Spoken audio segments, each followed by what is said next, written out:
Where should I focus? This is one of the most frequently asked questions by beginner photographers, and the simple answer, where you'd like people to look. I'm glad we've sorted that out. Thank you very much for watching. What? You mean you want me to elaborate? Well, I suppose I could do. In this video, I'm going to break down the focusing process into 4 simple steps, so you can not only answer the question, where should I focus for yourself, you can do it with confidence. Our first step is to determine our focusing intentions. What I mean by this is having an idea in mind of how you would like your focus to affect the overall look of your photograph. Let me show you exactly what I mean. Let's take this scene as an example. I really like the way that the light of the vanishing point is travelling through the centre of the photograph, being reflected in these puddles. In terms of my focusing intention for this shot, ideally, because the detail is coming right up to the foreground, I'd want everything from the foreground right through to the background in focus. Whereas here, I really like the detail and the textures of the bark on this tree trunk. The woodland behind is just a little bit complicated and messy. Therefore, my intention for focusing with a shot like this would be to place my focus on the tree trunk itself and cast the background out of focus. It goes to show that different types of photograph warrant different types of focusing. So having your intentions in mind, even if you don't know how to achieve them yet, is a great place to start and will help us to make better decisions as we progress through the next 3 steps. Our second step is to understand focusing modes. Cameras come with a variety of different focusing modes, from autofocus tracking to single point autofocus to multi-point autofocus to manual focus. The mode you choose is going to be determined by the type of photography that you're doing. I, for example, very rarely take photographs of things that move. Therefore, I tend to leave my camera on single point or pinpoint autofocus. This means it's not necessarily about how many focus points I'm using at once, it's about how I'm directing one single focus point to drive people's attention. Whereas if you're into wildlife or sports photography, then the continuous tracking modes are probably going to be a better choice. These will latch onto subjects and follow them as they move through the frame, meaning that your camera is continuously autofocusing, so you can just enjoy the spectacle and take some great photographs. There are certain situations where your autofocus will let you down. These tend to be things like nighttime photography or macro photography, where your camera struggles to focus on the exact point you want it to latch onto, whether that's through a lack of light or too much contrast in detail within the scene. It's in these situations where manual focus is your best bet. This gives you full control over where you place that plane of focus. And a little bonus tip here is, if you have access to it, set up focus peaking.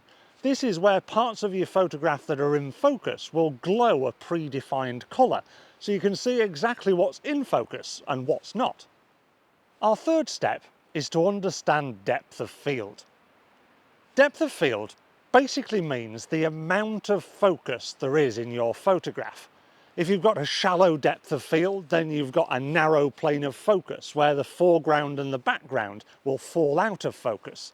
And if you've got a deep depth of field, then you've got focus from foreground right through to the background. There are many factors that affect depth of field, but the 2 main ones that we're going to concentrate on in this video are your aperture setting and distance between your camera and the elements within your frame. Firstly, the wider your aperture, i.e. the lower your f-number, the shallower your depth of field is going to become. Equally, the closer you get to an element within your frame, that will also make the depth of field shallower.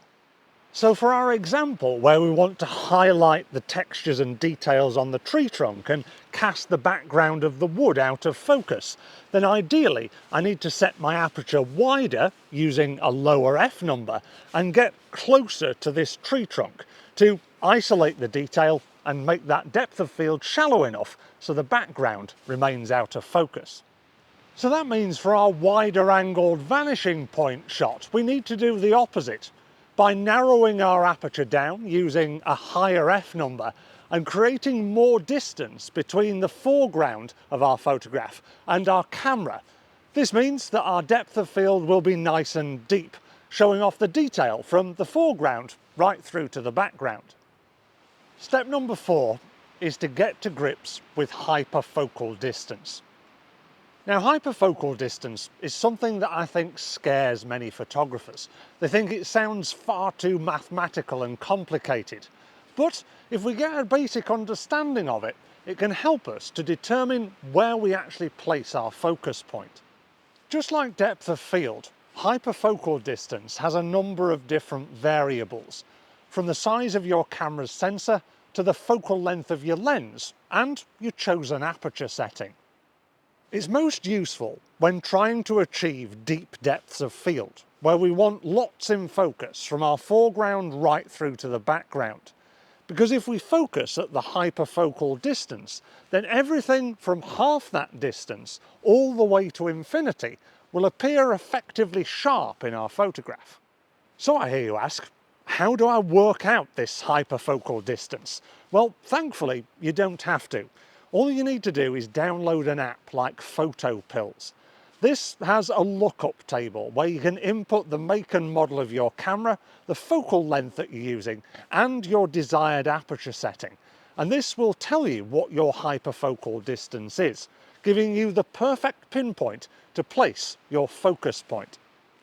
When it comes to shallower depths of field, then hyperfocal distance doesn't really matter because we want that out of focus nature to our foreground and background. So I suppose I ought to reveal where I've focused in these 2 example shots that I've shared with you in this video.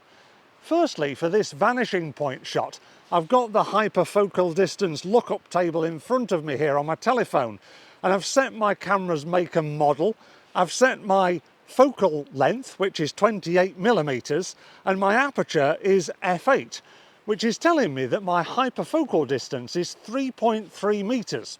So I know that if I focus 3.3 meters away, then everything half that distance to infinity is going to be in focus, giving me that really nice deep depth of field. So with that in mind, I've decided to use pinpoint autofocus and focus at the end of this puddle here.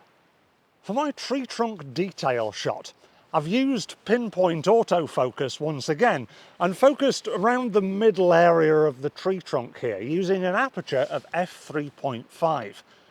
That is giving me the effect of having all of the tree nicely in focus, drawing your eye to that texture and detail, but also casting everything else beyond it nicely out of focus. So it provides context, but doesn't draw your eye away from the main event of the tree.